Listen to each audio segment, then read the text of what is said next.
Happy Halloween, horror fam! We've made it to the grand finale of our Halloween countdown, Day 31. Tonight we're going out with a bang by diving into our 4 greatest classic horror tales of all times.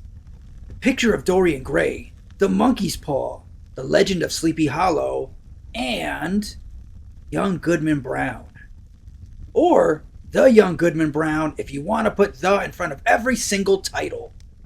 These stories have shaped the horror genre, and tonight they're here to make Halloween unforgettable. So grab your treats and settle in, and get ready for a night of spine-tingling classics.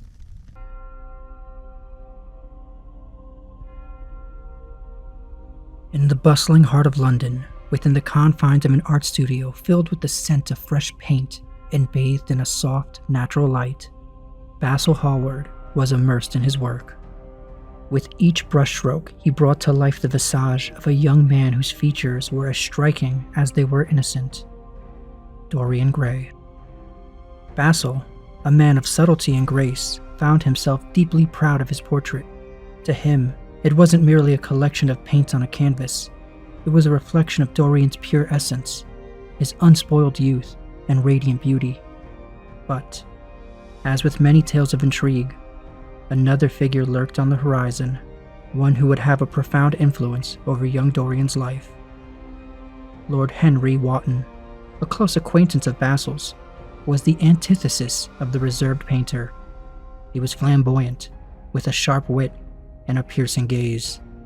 Lord Henry was renowned for his unorthodox views on existence. Dorian Gray and Lord Henry's worlds collided that day amidst Basil's brushes and canvases. As Dorian and Lord Henry conversed, the latter imparted his hedonistic worldview upon the young man, emphasizing the unmatched value of youth and the relentless pursuit of pleasure. Captivated, Dorian was introduced to a life where beauty and youth reigned supreme, and where consequences were an afterthought. Later, with Lord Henry's seductive words still echoing in his ears, Dorian found himself gazing intently at his almost completed portrait. It wasn't just the likeness that astounded him, but the youth and the vitality it radiated. A creeping sadness took hold as he considered the inevitable. While the portrait would forever capture this moment of his youth, he himself would fall prey to the sands of time. Emotion swirling, Dorian, influenced by Lord Henry's philosophy, made a whimsical but heartfelt wish. "I wish that I could remain as young as the man in this painting, and let the painting bear the weight of my years instead." He sighed aloud, lost in the moment. Days turned to weeks, and Lord Henry's influence on Dorian became more evident. The once young innocent man was now frequently found in the company of the flamboyant lord, hanging on to his every word. London's grand ballrooms, theaters, and private clubs became their playgrounds. Lord Henry introduced Dorian to a world of luxury and decadence, where every desire was indulged and every pleasure pursued. Dorian, with his captivating beauty, became the talk of the town. Under Lord Henry's tutelage, he embraced the idea that beauty and youth were life's greatest assets, and he would relish them while they lasted.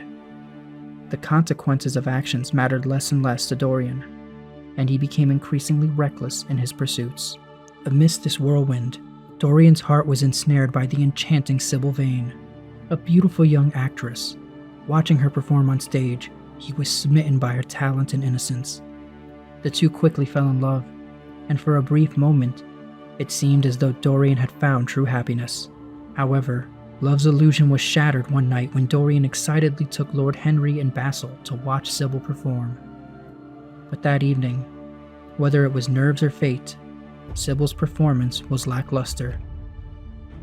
Dorian, influenced by Lord Henry's ideals of perfection, felt embarrassed and let down. In a fit of rage and disappointment, he confronted Sybil, cruelly rejecting her love and questioning her talent. Heartbroken and devastated by Dorian's harsh words, Sybil found herself lost in a whirlwind of emotions and took her own life. Dorian, for all of his outward composure, felt the weight of his actions, but it wasn't until he had revisited the portrait that the true impact of his behavior became clear. Where once the image had reflected his youthful innocence, it now bore a hint of cruelty, The once vibrant eyes now held a cold, disdainful glint. This subtle transformation in the painting sent chills down Dorian's spine. It was evident that his whimsical wish that day had come true. The portrait was now a mirror, not of his outward appearance, but of his soul. With every misdeed, every act of cruelty or selfishness, the image would transform, bearing the scars of his actions, while he remained untouched by the hands of time and consequence. As the realization dawned, Dorian felt both horror and fascination. The painting had become both a blessing and a curse, a silent witness to the darkness that was slowly enveloping his soul. Disturbed and fearful that others might see its grotesque changes, Dorian decided to hide it away. The painting was moved from its proud place in his home to a locked attic room, far from prying eyes. This secluded chamber became Dorian's dark sanctuary, a place where he could confront the truth of his actions without judgment. Dorian, with his newfound secret, delved deeper into the world of decadence and vice.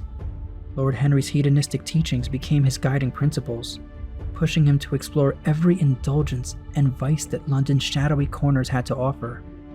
With each passing day, he tasted new pleasures, leaving no desire unexplored. Yet, while the world marveled at Dorian's seemingly eternal youth and beauty, the portrait bore the brunt of his excesses. It became a grotesque record of his life, each sin etching its mark onto the canvas. What began as a mere sneer intensified into a monstrous visage. The skin on the painting grew sallow, his eyes bloodshot, and his expression twisted into one of malevolence and cruelty. The contrast between Dorian's outer beauty and the hideousness of the portrait grew more pronounced. It was a perverse game. With every new misdeed, Dorian would visit the locked room to absorb the transformation in the painting.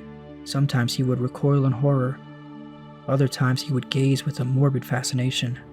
Bit by bit, the portrait transformed into a grotesque mockery of Dorian's former self, a haunting testament to the depths of his corruption. The years rolled on, but time seemed to stand still for Dorian. London society was abuzz with whispers. How could a man remain so untouched by age? Some said he'd found the elixir of youth, while others whispered of dark dealings and unholy pacts. Every lavish party he attended, every theater outing or ball, eyes would follow him, some with envy, others with suspicion. To divert attention and to stave off the ever-growing speculation, Dorian would often leave London for extended periods of time. These trips were attempts to mask the unsettling reality of his unchanging appearance. His prolonged absences, however, only fueled the intrigue. Tales of his indulgent escapades and the mysterious charm that seemed to repel age became the stuff of hushed conversations in drawing rooms and at dinner parties. But it wasn't just his appearance that was the subject of murmurs. The once golden boy of society, with every passing year, became more associated with whispered tales of debauchery and wickedness.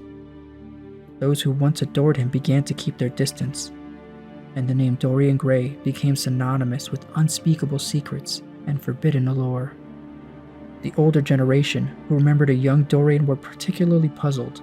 They aged, their hair grayed, and their skin wrinkled. But Dorian, he was as radiant as the day they first met. It was uncanny, unsettling. Young men and women introduced to him would often remark, "My parents or even my grandparents spoke of a Dorian Gray that they knew in their youth, and yet, here you stand, as if a day hasn't passed." Basil grew increasingly concerned. The painter, once so proud of capturing Dorian's essence on canvas, had also heard whispers of his former muse's questionable escapades. With the mounting stories of debauchery and the mysterious unchanging visage of Dorian, Basil's curiosity transformed into genuine worry. One evening, under the cloak of darkness, Basil decided to confront Dorian.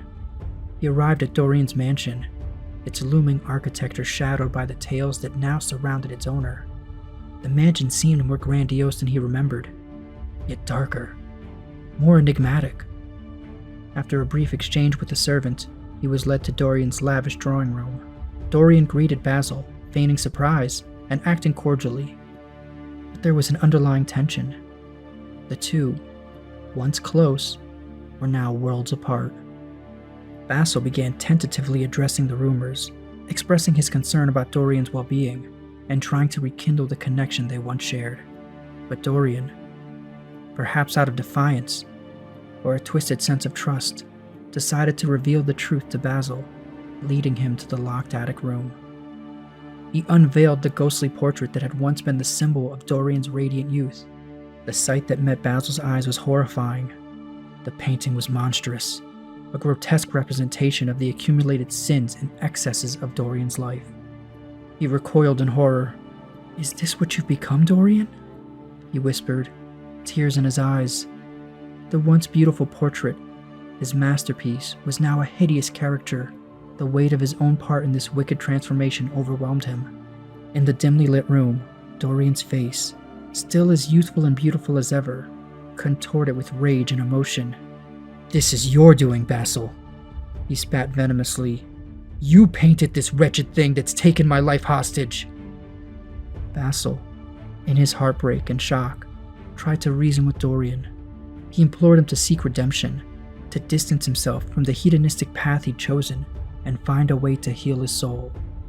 But Dorian, consumed by anger and the revelation of his dark secret, was beyond reason. In the heat of the moment, a fierce argument ensued. Dorian, unable to bear the weight of his sins and the accusations of his once dearest friend, grabbed a nearby knife, and in a fit of uncontrolled rage, he plunged it into Basil, silencing the painter's pleas forever. The room, already heavy with the weight of Dorian's monstrous portrait, now bore witness to an even graver sin. Basil's lifeless body lay at the feet of the very image that had bound his and Dorian's fate together. Dorian, still reeling from the gruesome act he'd just committed, was paralyzed by a mix of horror and desperation. He knew he couldn't handle this situation alone. His mind raced, seeking someone with expertise to help him. It landed on Alan Campbell. Alan was a brilliant scientist who had once admired and respected Dorian. However, Dorian's hedonistic descent had soured their relationship. Despite the rift between them, Dorian felt that Alan was his only hope. He sent a hurried message, appealing to their past friendship, begging Alan to come to his aid. When Alan arrived and beheld the horrifying scene, he was appalled. His first instinct was to turn away, to sever all ties with this monstrous version of the Dorian he had once known. But Dorian, in a mix of charm, desperation, and subtle threats, managed to coerce Alan into helping. Drawing upon his knowledge of chemistry, Alan concocted a method to dissolve Basil's body, ensuring that no trace of the crime remained. But the act of erasing Basil's physical existence could not wipe away the guilt and horror that gnawed at Dorian's soul. If anything, it deepened. The weight of his actions, rather than causing him to seek redemption, pushed him further into the abyss of moral decay. The society that once adored him began to notice not just the mystery of his agelessness, but also the dark aura that surrounded him. Whispers turned louder, speculations more sinister. Still, Dorian's charm and wealth shielded him from outright accusations. His nights became a blur of opium dens, illicit affairs, and even more dangerous liaisons. The portrait, hidden away in the attic, became more grotesque with every passing day, bearing the weight of Dorian's mounting sins. Each morning, after nights of excess, Dorian would find himself drawn to the portrait, a macabre ritual of confronting the depths of his degradation. With every new scar, wrinkle, and every twisted expression that appeared on the canvas, Dorian felt both a revulsion and a perverse thrill. His heart grew colder, and his actions were more ruthless. Friends and acquaintances who once held him in high regard now spoke of him in hushed tones, warning others to keep their distance. Dorian Gray, once the toast of London society, had become its most notorious pariah. The dazzling allure of his youth and beauty was now overshadowed by the tales of his wickedness. The downward spiral seemed endless, with no salvation in sight. The weight of his misdeeds began to suffocate Dorian. Every room he entered, every street he walked, felt like it echoed with the whispers of his dark deeds. He would catch glimpses of disdain, fear and judgment in the eyes of all those who once adored him. The relentless torment from his conscience, combined with the external whispers, became unbearable. In a desperate attempt to reclaim some semblance of his lost soul, Dorian resolved to chart a new course, one of redemption and benevolence. He began by donating large sums to charities, helping the downtrodden, and investing in the city's deprived areas. Dorian even reconciled with some of those he had wronged in the past, seeking their forgiveness and offering reparations. London society, ever hungry for more tales of transformation and scandal, began to murmur about Dorian's newfound philanthropy. However, behind closed doors, Dorian's true motivation was evident. Each time he performed a good deed, he would rush to the attic, hoping to find some alleviation in the portrait's grotesque features. But to his dismay, the image remained as monstrous as ever. The twisted face stared back, its cruelty and evil undiminished. Confounded and frustrated, it became painfully evident to Dorian that the portrait was not merely a record of his sinful acts, but also of the tainted essence of his soul, making his recent acts of charity and goodwill tainted by selfish motivations to alter the painting and alleviate his own guilt. The portrait, with its unchanging hideousness, was exposing Dorian's own hypocrisy. His attempts at redemption, rather than being genuine, were just another layer of deceit. This realization plunged Dorian deeper into despair. The very fabric of his existence seemed woven with insincerity and vice. The painting, his constant reminder, felt like an unyielding judge, always condemning, never forgiving. As the walls of his grand mansion felt more and more like a prison, Dorian's desperation grew, searching for a way to escape the torment of his dual existence. One stormy night, with the howling winds echoing Dorian's tumultuous emotions, Dorian found himself once again in the attic.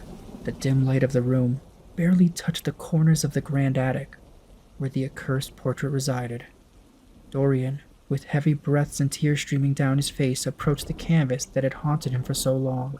Every brushstroke told the tales of his misdeeds, every discoloration a mark of his malevolence. It was more than a mirror. It was the embodiment of the monster he had become. Standing in front of the portrait, the hideous reflection of his soul seemed to sneer at him with malevolent glee, reminding him of every wicked act and deceitful intention. The contrast between his real, youthful appearance and the monstrous image on the canvas became too much for him to bear. "This is the root of all my suffering," he whispered hoarsely, his voice filled with a blend of rage and sorrow. He remembered the young, innocent man he once was. Now, trapped within the confines of the frame, was a face marred by all of the choices he'd made. In a moment of mad desperation, Dorian, grasping the knife he used to kill his friend Basil, plunged it into the canvas.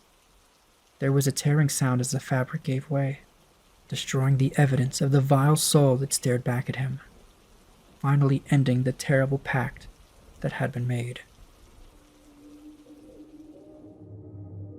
The morning sun found the mansion eerily silent. Concerned by the lack of activity and events of the previous night, the servants, feeling a sense of foreboding, congregated at the foot of the attic stairs. After what felt like hours of hesitation, they finally mustered the courage to break down the locked door. Upon entering, a chilling scene awaited them. In the center of the room lay a withered and aged corpse, barely recognizable, except for the clothes it wore. It was stabbed in the heart, the very knife that had silenced Basil, still embedded.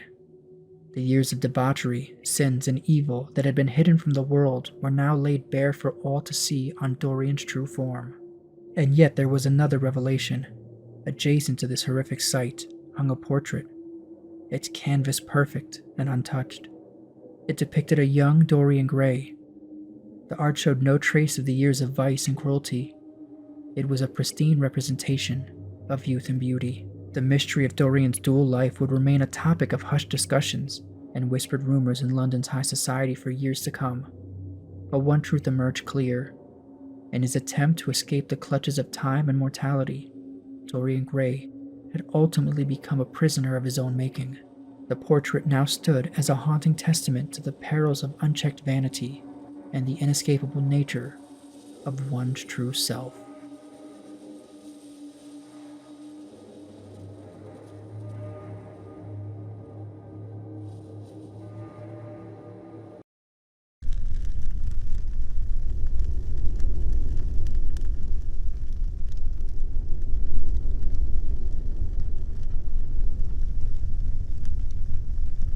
On a cold, wet night, a father and son play a game of chess. His mother watched them play as she warmed herself by the fire. "That's some wind outside," Mr. White says, hoping to distract his son. "I can hear it, father," Herbert replies, never taking his eyes off the board. And check. Mr. White makes his move, and again attempts to distract his son. "What poor weather." To which his son replied, "Checkmate," and smiled. "You know, that's the trouble with living so deep in the country. No one wants to travel so far and visit when the weather's poor." Mr. White was clearly sore about losing. "Maybe you'll win next time," said Miss White. When Mr. White looked up, he could see his wife and son smiling at each other. Her slight tease hit its mark. Mr. White was now also smiling. "It's him!" Mr. White hurried to the front door and opened it, revealing a tall man. The man made his way into the home. It was Sergeant Major Morris. The Whites had been expecting him. The chess game was put away, and the chairs were arranged so everyone could enjoy the fire, and some of Sergeant Major Morris's stories. The Sergeant Major spoke of traveling to different countries, wild adventures, and strange people. 21 years, said the Sergeant Major. 21 years of travel. I was barely a young man when I left. I'd like to see India. I've heard it's a beautiful place, said Mr. White. Better to stay home, said the Sergeant Major, as he shook his head. For a moment the room became quiet. Tell that one again, about the monkey's paw, said Mr. White. Sergeant Major Morris's face became gravely serious as he looked into the fire. Miss White poured him some tea. The monkey's paw? Well, that sounds interesting. Whether it was the tea or her voice, the Sergeant Major was broken out of his trance. Very well. He took a slow drink of the tea and pulled something out of his pocket. I have it right here. And in his hand was a small, mummified paw. Herbert took it from him, examined it, and passed it to his father, then asked, "What's so special about it?" Sergeant Major Morris replied, "An old man put a spell on it. The paw has given 3 different men 3 wishes each." Mr. White examined the paw closely. "It sounds amazing." "The wishes are dangerous," said the Sergeant Major, cutting off Mr. White. The Sergeant Major's face went pale, and all at once his face was covered in sweat. Herbert quietly asked, "Did you get 3 wishes?" "Aye."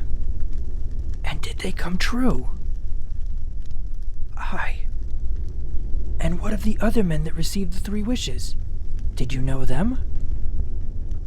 The Sergeant Major lowered his head and closed his eyes. The first man. I don't know what his first 2 wishes were, but his last wish was for death. "But then why keep it?" said Mr. White. Sergeant Major Morris took the monkey's paw from Mr. White's hand. "I don't know.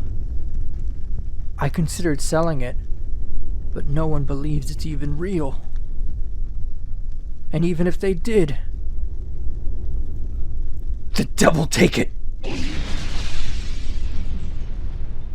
And all at once he threw the monkey's paw into the fire. Mr. White scrambled to the fire as quickly as he could and pulled out the paw. "Better to let it burn." Maybe." Or maybe I could have it? But before Sergeant Major Morris could even reply, Mr. White had already put the paw in his pocket. So, how does it work? You hold it in your right hand and make your wish. But I must warn you of the dangers. Without a second thought, Mr. White took the paw out of his pocket and held it in his right hand. Sergeant Major Morris grabbed Mr. White's arm and looked him in the eye. Don't make foolish wishes! Wish only for good things! The room had become quiet and still. Sergeant Major Morris looked around and slowly let go of Mr. White. He thanked Miss White for the tea, put on his coat, and prepared to leave. Mr. White walked him to the door. They spoke a little, and Sergeant Major Morris walked out into the night. Mr. White walked back to his family. Mrs. White asked if he gave the Sergeant Major any money for the paw. He did give him a little money, but the Major kept trying to refuse it. He kept encouraging Mr. White to burn the paw. After a moment of silence, Herbert exclaimed, "We are going to be rich and famous and happy! Wish to be a king!" Mr. White took the paw into his right hand and looked around the room. He took inventory, the chessboard he and his son would play games on, his beautiful wife by the fireplace that kept them all warm. I have everything I could ever want right here in this room right now. Even kings don't have that. He started to consider what Sergeant Major Morris had said. Maybe he should burn the paw now. But before he could properly sort his thoughts, Herbert spoke up again. What about buying the house, Father? We only need 200 more pounds. Now that's an idea, said Mr. White. He firmly grasped the paw in his right hand and held it high in the air. I wish for 200 pounds! All at once, Mr. White began frantically screaming. He dropped the paw on the ground and ran from it. Mrs. White and Herbert ran away from it too, though they didn't know why. It moved. When I made the wish, I felt it move in my hand. Herbert slowly approached the paw on the floor, never blinking, just cautiously staring at it, examining it. Well, I don't see 200 pounds. Are you sure it moved? Asked Miss White. Perhaps it slipped a little in your hand when you held it. Mr. White examined his hand. It looked the same as ever, and the room, and the fire, and his family, all fine as they were at the beginning of the night. Maybe I didn't feel it. I'm old. I get shaken up easily. It's very late. I think I'll be off to bed. And with that, both Mr. and Mrs. White headed to bed. Herbert, however, was not ready to sleep yet, so he sat down and continued gazing into the fire. At first, the experience was pleasant. Who doesn't enjoy a good fire? But soon after, he began seeing faces in the fire. They were normal faces, looking at him. Looking at him, looking at them. The faces appeared to be saying something. He went in to get a better look. That's when the faces started changing.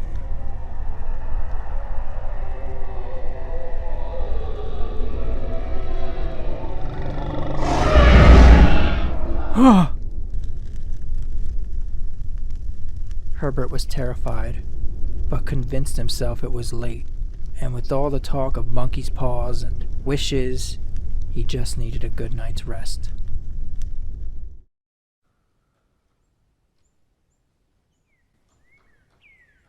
The next morning, everything seemed right. It was a beautiful day.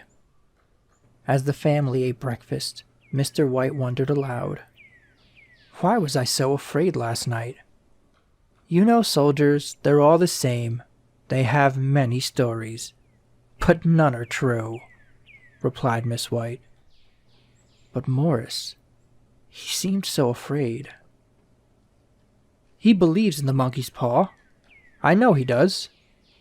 Herbert stood up. Well, I'm off to work. If the money arrives while I'm gone, please wait to spend it. I'd like to see it first. His mother walked him to the door, wished him well, and sent him on his way. A few hours later, the postman came. Mr. and Mrs. White sorted through the mail. And not only was there not an envelope with an extra £200, but in the pile there was an unexpected bill. Mr. White took the news of the unexpected bill especially bad, and sat there quietly. He was so caught up in his poor mood, he hadn't noticed the man walking outside his house. Mrs. White, on the other hand, had noticed the man. She watched as he walked back and forth, and then back again, standing, looking at the house as if he was searching for something. She brought the man to Mr. White's attention, and the two of them watched as the stranger quietly walked onto the property and knocked on the door. Mr. White sprang up, opened the door, and ushered the stranger inside. The stranger felt off, like there might be something wrong with the man. Mr. and Mrs. White just stood there quietly, waiting for the man to speak. After a few moments, the man said, "I am from Ma and Megan's, the factory in town." Ma and Megan's was a name the Whites recognized. It's the factory where Herbert worked. Mrs. White broke into a frenzy. "Did something happen? Is Herbert okay?" Mr. White helped his wife sit down and asked her to stay calm. For all they knew, the stranger could be bringing good news. The stranger started up again. "I'm from Ma and Megan's, and I'm sorry to tell you there's been an accident. Your son fell into the machinery and was badly hurt. But he isn't in pain anymore." Mrs. White breathed a sigh of relief. "Thank God, my poor boy." She glanced at Mr. White and saw that he did not experience the same relief that she had, and then realized what happened. Mr. White held his wife's hand and spoke in a soft, broken voice. "He was our only child. My little boy." The man couldn't bear to even look at the couple anymore. He walked over to the window, took a deep breath, and recited the following. "Ma and Megan's wanted me to tell you, well, they are both deeply sorry. Everyone is. Ma and Megan's want you to know that they are not to blame for the accident, but they have sent me here with some money to compensate you for the loss." Mr. White turned his head towards the man. He was sweating and trembling. "How much money?" £200, sir." Mrs. White gripped her chest and fell to the floor hysterically. Mr. White sat there in a daze. The stranger walked over to him, gave him the £200, and let himself out. There was a cemetery 2 miles from the Whites' home. That's where they buried Herbert. Afterwards, they went home. A heavy sadness followed them. Mr. White sat down and gazed across the room. It was only a few nights ago he and Herbert played chess. His wife suggested they play another game. If only they played just one more game. Days passed, but Mr. and Mrs. White were trapped. Time moved on, but felt to them like it was standing still. They barely slept or ate, and they didn't say a word to each other. There were no words to say. They were just two shadows moving about. 2 weeks later, Mr. White woke up in the middle of the night. He reached for his wife, but she wasn't there. It was too dark to see, but he could hear his wife crying. He called out to her, "Come back to bed, dear. It's cold." "It's colder for Herbert," she said, and refused to move. Because of how poorly he'd been sleeping, Mr. White was trapped in a place where he was rarely asleep, but also rarely awake. He closed his eyes for what felt like a second, but must have been longer, because when he opened them again, Mrs. White was standing over him, glaring at him. The monkey's paw. The monkey's paw. Where is it? The what? The monkey's paw.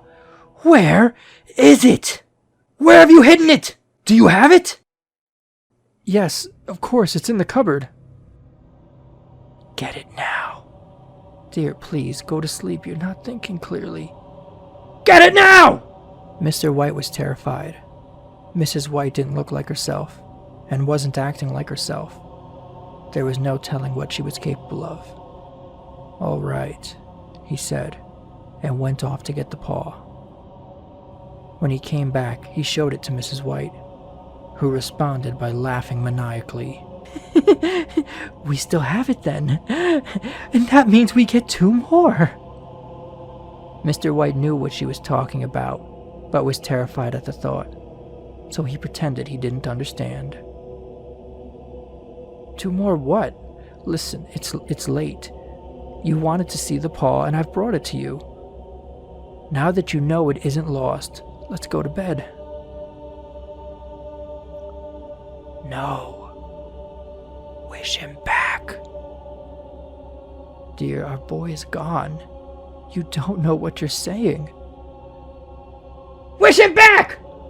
The first wish came true, didn't it? And we get 2 more, don't we? Wish him back now. Mr. White was all at once broken. He wanted Herbert back more than anything, but knew in his heart the paw was evil. It would never give him what he wanted. I can't. Please. Mrs. White quieted down, stood up, and slowly approached Mr. White. She looked like an animal, getting ready to attack its prey. Then let me see the paw. Mr. White's one wish destroyed his family, and hurt many others. Herbert had co-workers, friends, and a woman he was courting, all robbed by one wish. Someone else getting 3? No. Mr. White couldn't allow it. I'll do it right now. Mrs. White froze. Mr. White again held the paw high in his right hand. I wish my son Herbert was alive. Mr. White held his breath as he looked around the room. Nothing changed, except Miss White. She looked exhausted, but peaceful. Mr. White sat beside his wife for half an hour, then said, It's getting late. You don't have to sleep. Maybe you could just lay down and rest while you're waiting. She obliged, and the 2 were soon off to bed.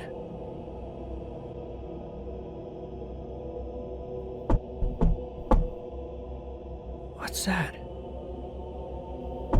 Do you hear that? It's Herbert! Herbert? No! Mr. White ran to the bedroom door, trapping Mrs. White in the bedroom with him. The cemetery is 2 miles away. Poor Herbert had to walk by himself here. Let me out. He's probably tired. He needs me. Please don't open that door. There could be anything on the other side of it. All night you've been looking at me like I've been crazy. But here you go, locking me in a bedroom because you're afraid of your own son. Before Mr. White could reply, Mrs. White hit him on the head. He fell to the floor, exhausted, dazed, and Mrs. White got around him. I'm coming, Herbert! Mr. White could hear the knocking getting louder, and could hear Mrs. White talking. Hang on, Herbert! I'm too short to get the top lock! I'll get a chair! Mr. White could hear Mrs. White drag a chair across the floor and fiddle with the lock. It was high up, heavy and awkward. but she was only a few moments away from opening it. Mr. White lied there on the floor, pulled the monkey's paw from his pocket, held it in his right hand, and made his last wish.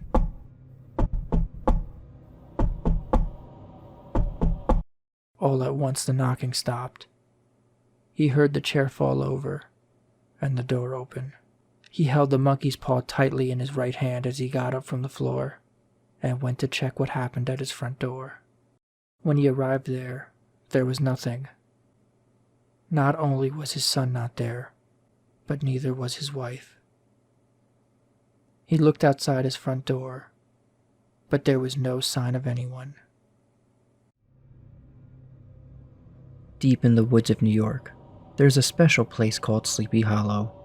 It's a quiet village that seems like it's filled with magic and mystery. The tall trees there seem to whisper old stories, if you're listening closely. The rivers shine and sparkle, and some say they hold secrets from long ago. As the day turns to night, the sky becomes a mix of orange and purple, making the village look even more magical.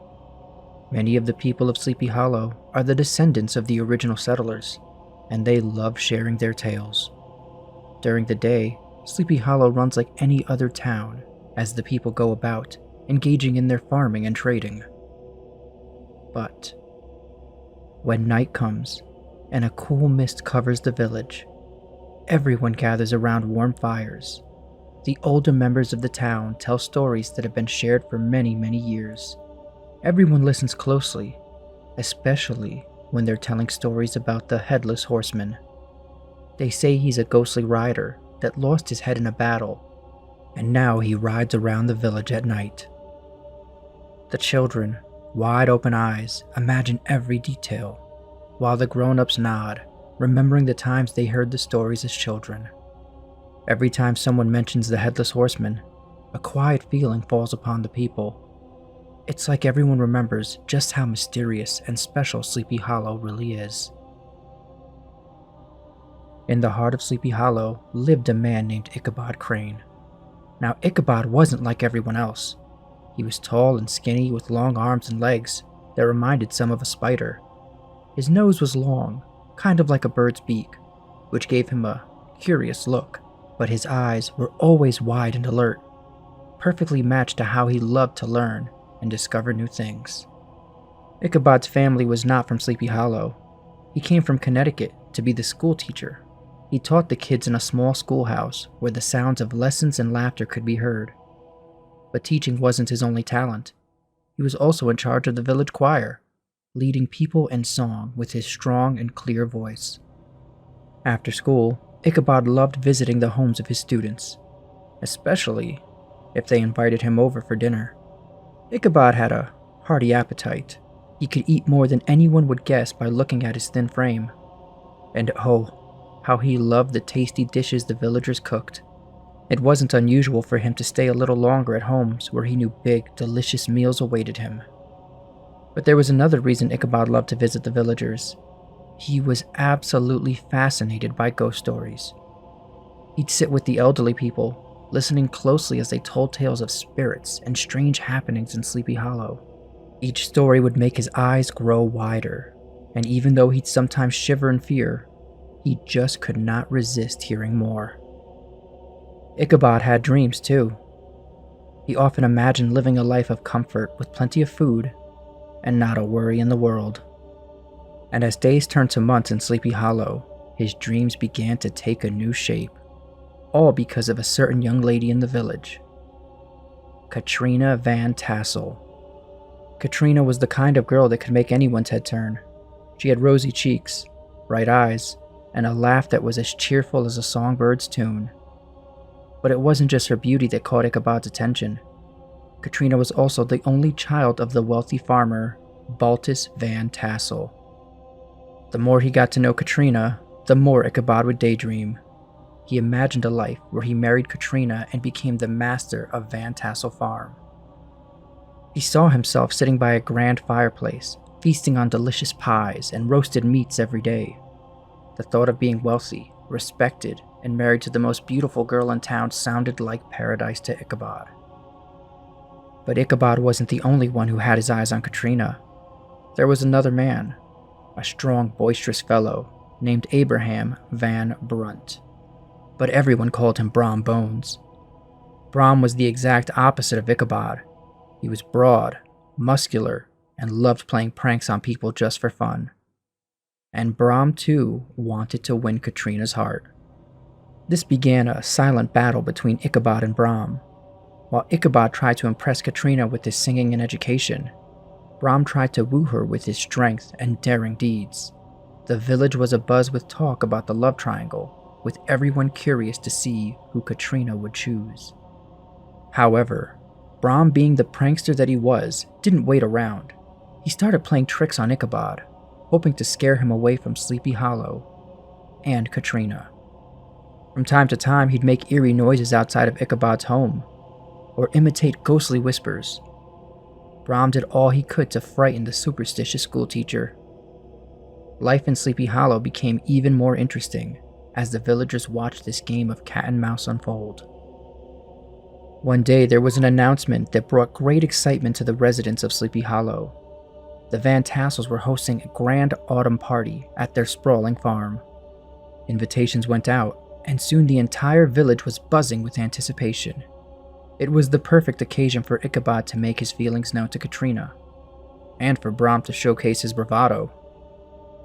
The night of the party was clear, with a million stars twinkling above. The Van Tassel home was alight with lanterns and candles casting warm glows everywhere. Music, laughter, and the scent of delicious food filled the air. Ichabod made sure to look his best. He danced with Katrina, and for a moment, he felt that she might actually be interested in him. The glances she gave him, the slight touch of her hand, it all made his heart race. Brom, not to be outdone, began telling the crowd stories of his bravery and strength. He played the fiddle, giving everyone a lively tune to dance to. But whenever he saw Katrina and Ichabod together, a jealous expression flashed upon his face. As the night wore on, the gathering began to share ghost stories. The tale of the Headless Horseman was, of course, the highlight. Ichabod listened, paying close attention, his imagination painting every detail. Brom, sensing an opportunity, embellished his own encounter with the phantom, making it sound even more terrifying. When it was finally time to leave, Ichabod felt a mix of hope and fear. Hope, because he believed he had made an impression on Katrina, and fear, due to the haunting tales that still echoed in his ears. As he rode through the woods, the sounds of the night seemed louder, the shadows more menacing.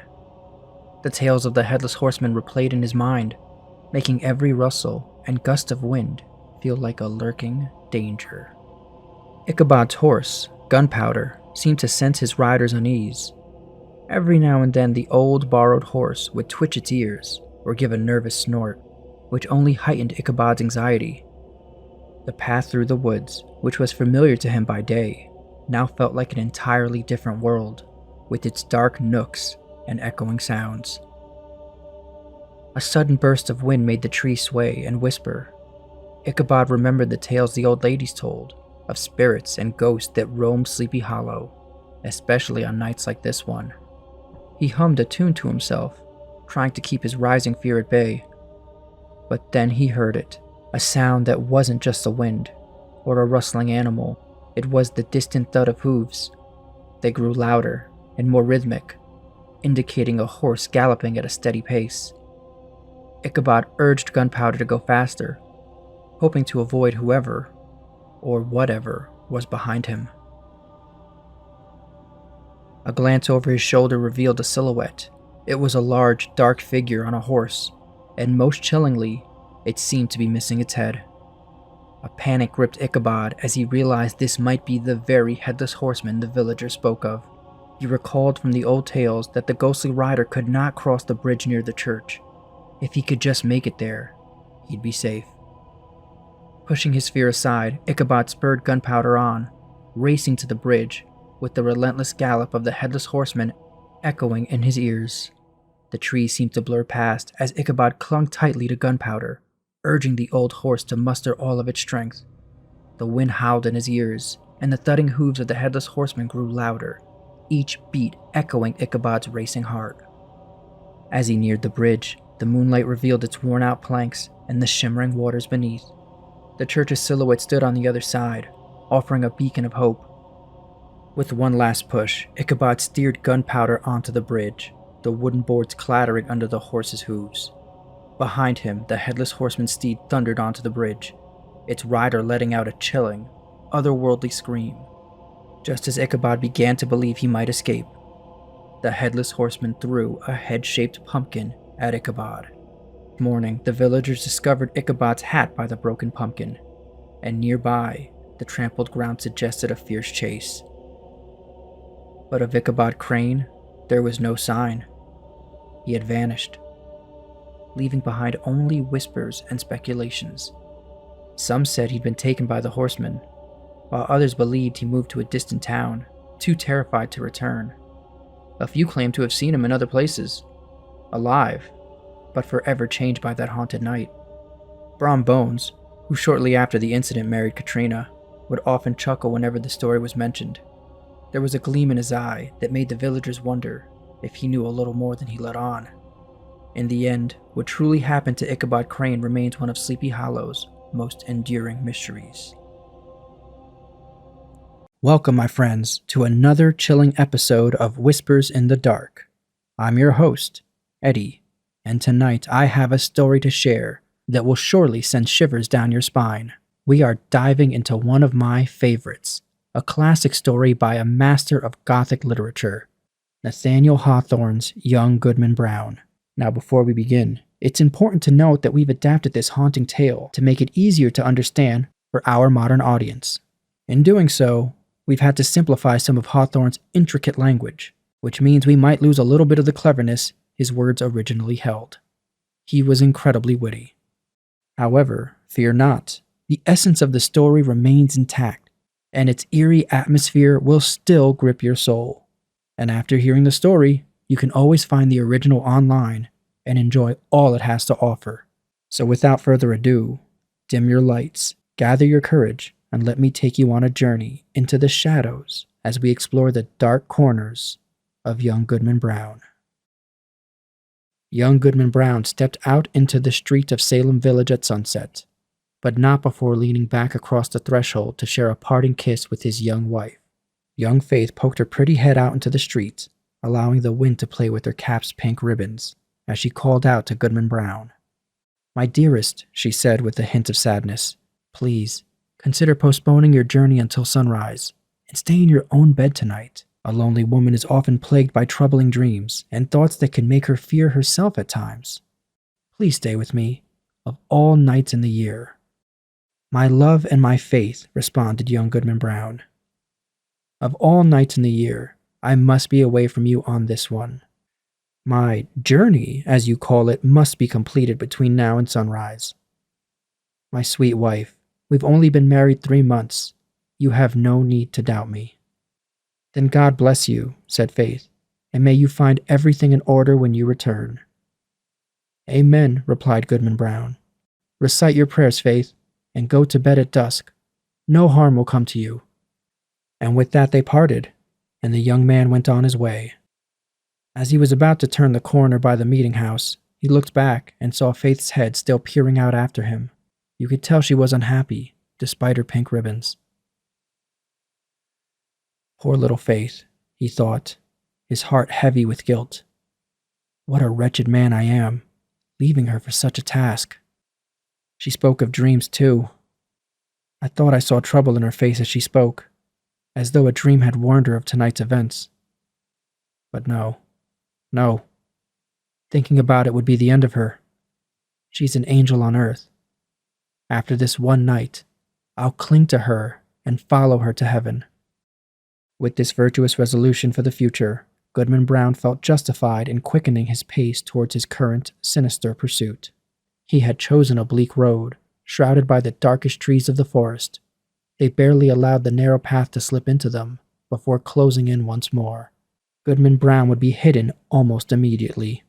The solitude was as complete as anyone could imagine, It was the kind of solitude that can make a traveler uncertain of who might be lurking among the countless trunks and thick branches overhead. So even as he walks alone, he might unknowingly be surrounded by an unseen crowd.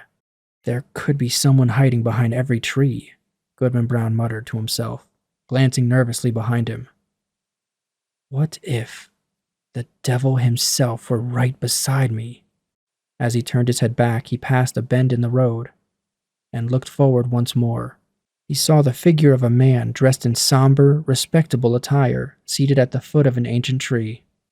He rose as Goodman Brown approached and began walking alongside him. "You're late, Goodman Brown," the man said. "The old South clock was striking as I passed through Boston, and that was a good 15 minutes ago." "Faith held me up for a while," replied the young man, his voice trembling from the sudden appearance of his companion, though it wasn't entirely unexpected. The forest was now enveloped in deep twilight, and it was the darkest where these two were journeying. As far as one could tell, the second traveler appeared to be around 50 years old, seemingly belonging to the same social class as Goodman Brown, and bearing a significant resemblance to him, though more in expression than in features. They could have been mistaken for father and son. Yet, although the older man was dressed as simply as the younger, and had a similar demeanor, he possessed an indescribable air of worldliness, as if he would not feel out of place at the governor's dinner table, or in King William's court if his affairs led him there. The most remarkable thing about him was his staff, that was so intricately carved that it seemed to twist and squirm like a living creature. This, of course, had to be an optical illusion, aided by the fading light. "Come, Goodman Brown," urged his companion. "This slow pace is hardly fitting for the start of a journey. Take my staff if you're already weary."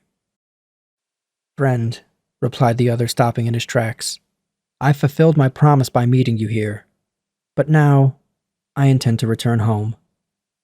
I have reservations regarding the matter you know of." "Is that so?" responded the serpent-staffed man, smiling slightly. "Let's continue walking and discuss as we go. If I don't convince you, you can turn back. We've only just entered the forest." "I've already gone too far," exclaimed Goodman Brown, resuming his walk without noticing. "Neither my father nor his father before him ventured into the woods on such a mission. We've been a lineage of honest men and devout Christians since the days of the martyrs. Should I be the first Brown to ever take this path and keep such company?" "It is what you mean to say, isn't it? Well, Goodman Brown, I've known your family as much as any other Puritan family, which is no small thing to claim. I assisted your grandfather, the constable, when he whipped the Quaker woman through the streets of Salem. And I was the one who brought your father a pitch pine knot lit from my own hearth to set fire to an Indian village during King Philip's War. They were both my good friends, and we've had many enjoyable walks along this path, returning merrily after midnight. I'd like to be friends with you, for their sake." "If what you say is true," replied Goodman Brown, "I'm surprised they never mentioned these matters. Maybe I shouldn't be, considering even the slightest rumor of these things could have gotten them driven out of New England. We are people of prayer and good deeds, and we don't tolerate such wickedness." "Wicked or not," said the traveler with the twisted staff, "I have quite a few acquaintances here in New England. I've shared communion wine with many church deacons. I've been appointed chairman by select men from various towns, and most of the great and general court strongly support my interest. The governor and I too, but these are state secrets." "Can this really be?" said Goodman Brown, staring in amazement at his unfazed companion. "Regardless, I have no concern with the governor and council. They follow their own ways and are no example for a simple farmer like me. But if I were to accompany you, how could I face our good old minister in Salem Village? His voice would make me tremble on both Sabbath and lecture days." Until this point, the older traveler had listened with an appropriate seriousness, but now he bursted into uncontrollable laughter, shaking so intensely that his snake-like staff appeared to wriggle in response. "Ha ha ha ha ha ha!" he roared repeatedly before regaining his composure. "Please, go on, Goodman Brown, go on, but for heaven's sake, don't make me die of laughter." "Well then," To settle the matter, said Goodman Brown, visibly annoyed, there's my wife, Faith. It would shatter her dear little heart, and I'd rather break my own. If that's the case, replied the other, go your way, Goodman Brown. I wouldn't want to cause harm to Faith for 20 old women like the one hobbling ahead of us. As he spoke, he pointed his staff at a woman on the path, whom Goodman Brown recognized as Goody Cloyce, a highly devout and respectable lady who had taught him his catechism as a child, and still served as his moral and spiritual guide, along with the minister and Deacon Gookin. It's astonishing that Goody Cloyce would be so deep in the wilderness at this hour. But with your permission, friend, I'll walk through the woods until we've left this devout woman behind. Being a stranger to you, she might inquire about my company. Be my guest, replied the fellow traveler. Head into the woods, and I'll stay on the path. The young man did as suggested, but made sure to keep an eye on his companion, who proceeded softly down the road until he was within a staff's length of the old woman. In the meantime, she hurried along at an impressive pace for her old age, muttering indistinct words, likely a prayer. The traveler extended his staff and touched her withered neck with the serpent's tail. "The devil!" shrieked the pious old lady. "So Goody Cloyce recognizes her old friend?" asked the traveler, confronting her and leaning into his squirming stick. "Ah, is it your worship indeed?" exclaimed the good dame. "Yes, it is, and you're the spitting image of my old gossip, Goodman Brown, the grandfather of the foolish fellow we have now. But would your worship believe it? My broomstick has mysteriously vanished, probably stolen by that unhanged witch. So with no broom and no horse to ride, I decided to walk. I've heard there's a promising young man to be welcomed into the communion tonight. But now, your good worship, please lend me your arm, and we'll be there in no time." "I'm afraid I can't spare you my arm, Goody Cloyce," the man replied. "But here's my staff if you'd like." And with that he threw the staff down at her feet, where it began to move as if it were alive. However, Goodman Brown could not verify this. He looked up in astonishment, and by the time he looked down again, he didn't see Goody Cloyce or the serpent staff. All that remained now was his fellow traveler, waiting for him as calmly as if nothing had happened. "That old woman was my catechism teacher," said the young man. His words were heavy. As they continued their journey, the older traveler encouraged his companion to maintain their pace and stay on the path. His words seemed to resonate so deeply that it felt as if the arguments came from within the young man himself. As they walked, he picked up a maple branch to use as a walking stick and started stripping it of its twigs and smaller branches, which were damp from the evening dew. As soon as his fingers touched them, they withered and dried as if exposed to a week's worth of sun. They proceeded at a brisk pace until suddenly, in a shadowy dip in the road, Goodman Brown sat down on a tree stump and refused to continue. "Friend," he declared firmly, "I've made up my mind. I won't take another step on this mission. Just because a miserable old woman chose the devil over heaven doesn't mean I should leave my dear Faith to follow her." "You'll reconsider," his companion replied calmly. "Rest here for a while, and when you're ready to move again, use my staff to help you along." With no further words, he tossed Goodman Brown the maple stick and disappeared into the growing darkness.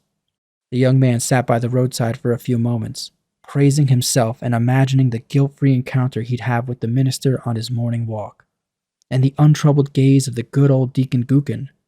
He thought of the peaceful sleep he'd have that night, which should have been spent wickedly, but now would be spent purely and sweetly in Faith's embrace. Amid these pleasant thoughts, he heard the sound of horses approaching and decided it would be best to hide off the path.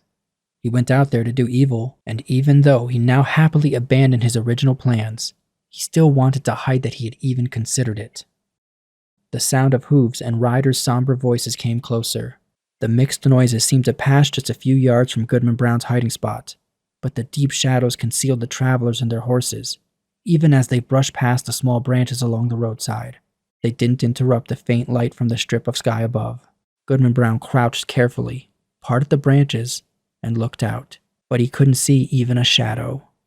This frustrated him, because he could have sworn that he recognized the voices of the local minister and Deacon Gookin, casually speaking as they usually did when heading to an ordination or an ecclesiastical council. As the voices moved away, One of the riders stopped to pluck a switch. "Between the two, Reverend Sir," said the voice resembling that of the deacons, "I'd rather miss an ordination dinner than tonight's gathering. I hear that members of our own community from Falmouth and beyond, as well as from Connecticut and Rhode Island, will be present. There will even be some Indian powwows, who, in their own way, know almost as much deviltry as the best of us. Furthermore, a virtuous young woman is to be welcomed into our communion." "Very well, Deacon Gookin," replied the minister's solemn, deep voice. "Hurry up, or we'll be late. You know that nothing can be done until I arrive on the site."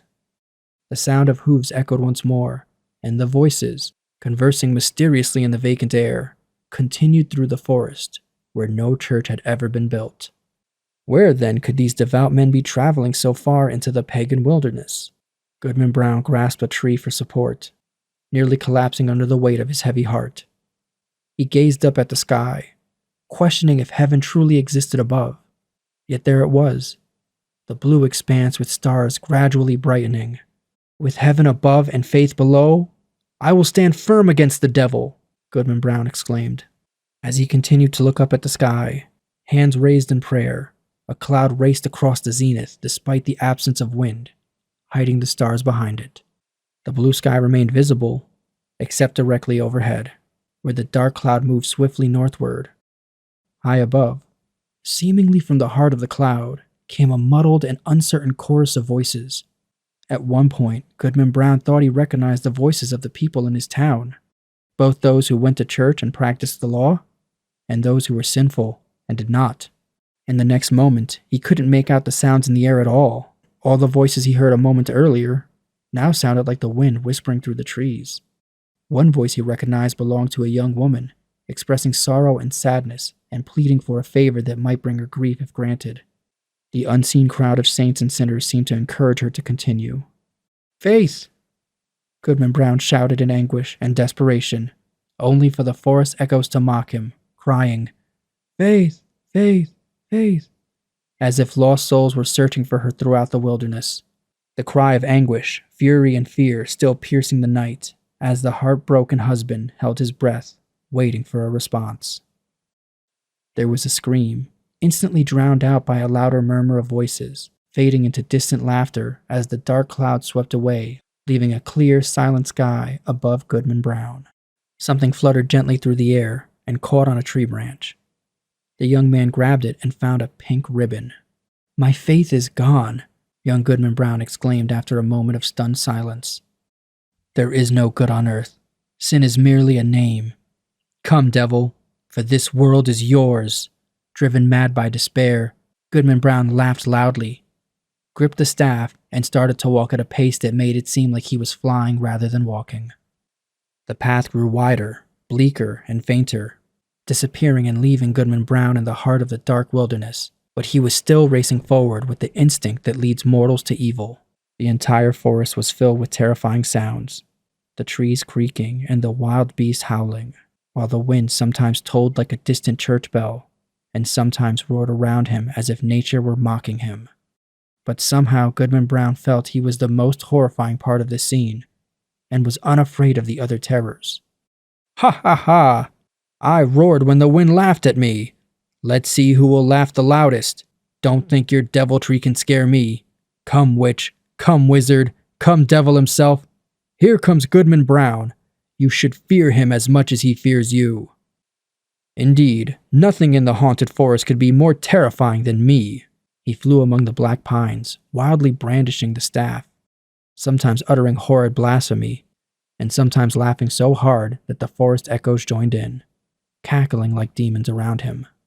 He continued speeding like a demon until he saw a red light flickering among the trees, like the fiery glow of burning logs and branches in a clearing at midnight.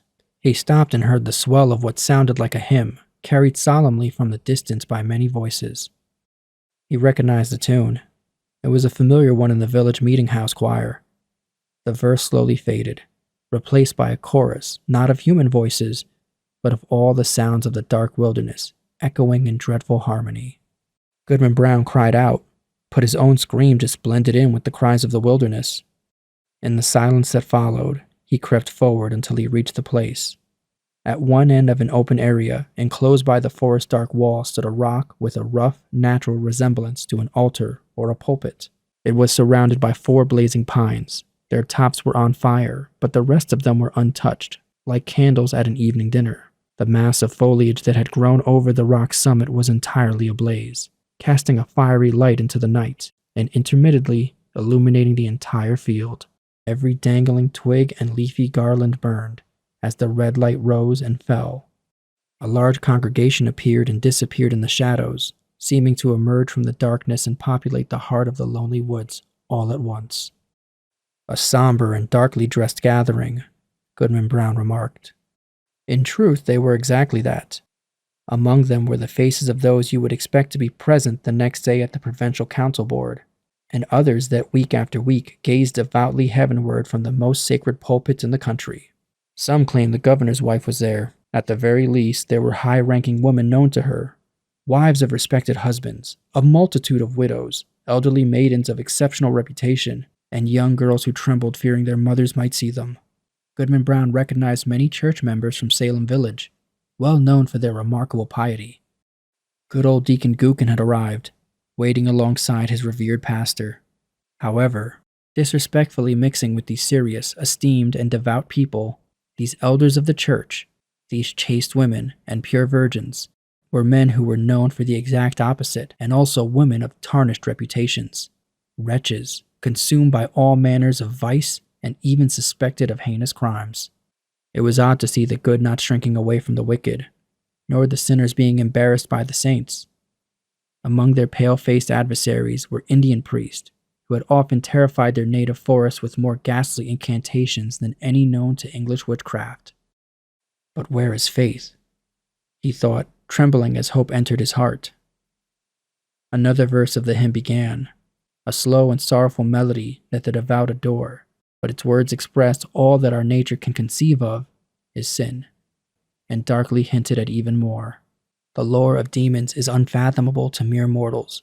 Verse after verse was sung, and the wilderness chorus continued to swell like the deepest tone of a mighty organ. With the final peal of that terrifying anthem, a sound emerged as if the roaring wind, rushing streams, howling beast, and every other voice of the uncoordinated wilderness were joining and harmonizing with the voice of guilty humanity in tribute to the Prince of All. The 4 blazing pines cast a taller flame, revealing horrifying shapes and faces in the smoke above the blasphemous gathering. Simultaneously, the fire on the rock flared red and formed a glowing arch above its base, where a figure now appeared. With all due respect, the figure bore some resemblance in both attire and manner to a solemn divine from the New England churches. "Bring forth the converts!" a voice cried, echoing through the field and rolling into the forest. At that moment, I stepped out from the shadows of the trees and approached the congregation, feeling a repulsive kinship with them due to the wickedness in my own heart. I could have almost sworn that the figure of my own deceased father beckoned me to come closer, looking down from the wreath of smoke, while a woman with faint features of despair held out her hand, warning me to stay back. Was it my mother? But I had no power to step back, nor to resist an even thought when the minister and old Deacon Gookin grabbed my arms and led me to the fiery rock. There, the slender form of a veiled woman was led between Goody Cloyce and Martha Carrier, who had received the devil's promise to be the queen of hell, and so the convert stood beneath the canopy of fire. "Welcome, my children," said the dark figure, "to the communion of your race. You have discovered your nature and destiny at a young age. My children, look behind you." They turned, and as if in a sheet of flame, the devil worshippers appeared, their welcoming smiles darkly gleaming on every face. "There," continued the dark figure, "are all those you have revered since your youth. You've considered them holier than yourselves, and recoiled from your own sins, comparing them to their righteous lives and prayers towards heaven. Yet here they all are, in my worshipping assembly. Tonight you shall learn their secret deeds, how old church elders have whispered lustful words to young maids in their households, how beardless young men have rushed to inherit their father's wealth, and how lovely young women, do not blush, sweet ones, have dug small graves in the garden and invited me to be the sole guest to an infant's funeral. By sympathizing with the sin in human hearts, you will find the places, whether in church, bedroom, street, field, or forest, where crimes have been committed, and will rejoice to see the entire earth stained with guilt, one enormous bloodstain. Much more than this, it will be your privilege to delve into every heart and uncover the deep mystery of sin, the source of all wickedness, and which supplies more evil impulses than human power, than my power at its greatest, can reveal in actions. They did, and by the light of the hellish torches, young Goodman Brown saw his faith, and the wife saw her husband, trembling before the unholy altar. "Here you stand, my children," said the figure in a deep, solemn tone, almost sad with its despairing awfulness, as if his once angelic nature could still mourn for our wretched race. Relying on each other's hearts, you still hoped that virtue was not just a dream. Now you are disillusioned. Evil is the nature of humanity. Evil must be your only happiness. Welcome once more, my children, to the communion of your race. "Welcome! Welcome!" repeated the devil worshippers in a united cry of despair and triumph. And there they stood, seemingly the only couple still hesitating on the edge of wickedness in this dark world. A basin was naturally hollowed out in the rock. Did it hold water tinted with red by the eerie light? Or was it blood? Or perhaps a liquid flame? The embodiment of evil dipped his hand into it, preparing to mark their foreheads with the baptism of sin, making them more aware of the secret guilt of others, that they could now be of their own. The husband glanced once at his pale wife, and Faith at him. What tainted creatures would their next glance reveal them to be, shuddering alike at what they exposed and what they saw? "Faith! Faith!" cried the husband. "Look up to heaven and resist the wicked one!" Whether Faith obeyed or not, he didn't know. As soon as he spoke, he found himself surrounded by the calm night and completely alone, listening to the wind's roar that gradually faded away through the forest. He stumbled against the rock, feeling its chill dampness, while a twig that was just burning sprinkled his cheek with the coldest dew. The next morning he walked slowly into the street of Salem Village, gazing around like a bewildered man. The good old minister strolled along the graveyard to stimulate his appetite for breakfast and contemplate his sermon, bestowing a blessing on Goodman Brown as he passed. Goodman Brown shrank away from the respected saint, as if trying to avoid a curse. Old Deacon Gookin engaged in his domestic worship, and the holy words of his prayer echoed throughout the open window. "What God does this wizard pray to?" Goodman Brown muttered. Goody Cloyce, that exemplary old Christian, stood in the early sunshine at her window, teaching the catechism to a little girl who had brought her a pint of morning milk. I snatched that child away as if from the clutches of the evil one himself. As I turned the corner by the meeting house, I saw Faith's head with the pink ribbons, and her joy at the sight of me made her skip along the streets and nearly embrace her husband in front of the entire village. But I looked at her sternly and sadly, and continued without greeting. Could it be that I'd fallen asleep in the forest and merely dreamt a wild dream of a witch gathering? If you want to believe so, you can. However, it was a dream with an ominous impact on my life. From that night on, I transformed into a stern, sad, and darkly contemplative man, and perhaps, maybe even a more desperate man. On the Sabbath day, when the congregation would sing a sacred psalm, I couldn't listen because a sinful anthem blared in my ears, drowning out the divine melody. As the minister passionately preached from the pulpit, with his hand on an open Bible about the sacred truths of our faith and the lives of saints, triumphant deaths, and the unimaginable bliss or misery awaiting us in the afterlife, I turned pale, fearing the roof might collapse on the blasphemous speaker and his audience. Often I would wake up suddenly at midnight, shrinking away from Faith's embrace. During morning or evening prayers, when the family knelt together, I scowled, muttered to myself, and gazed sternly at my wife. When Goodman Brown was old and was finally carried to his grave, a gray-haired corpse, followed by Faith, Now an aged woman, their children, grandchildren, and numerous neighbors. No hopeful verse was inscribed on his tombstone, as his final moments were shrouded in gloom. And that's a wrap for Day 31, Horror Fam! I hope you enjoyed these Halloween classics. But don't go too far. We're going live around 10 p.m. tonight. Until then, stay spooky, stay safe, and as always, take good care of yourselves, Horror Fam. Happy Halloween!